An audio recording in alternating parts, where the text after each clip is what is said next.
Tere! Minu kultuurisoovitus on natukene kummaline.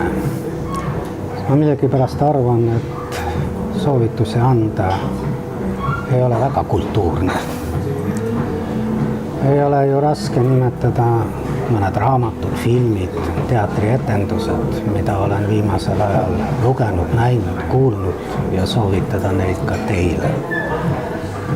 Aga ma soovitaksin pigem vaadata natukene ringi, uurida, mis on ilmunud, vaadata, mida võiks kinoekraanidel huvitavat leida.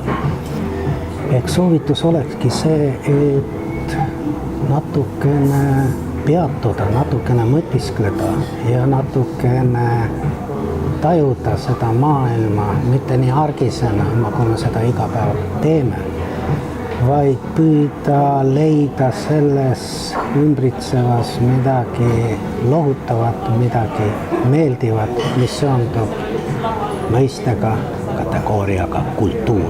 Seda on tegelikult tohutult.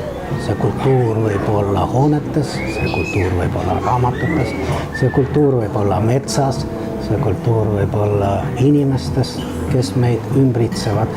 Me lihtsalt peaksime seda nägema. Ja see olekski minu soovitus. Nii et mõnikord võib jätta ju raamatu kõrvale ja uidata mööda linna, vaadata inimesi, vaadata hooneid, vaadata puid ja mõelda sellele, mis toimub. Ja see ongi kultuur. Ja see oleks minu soovitus.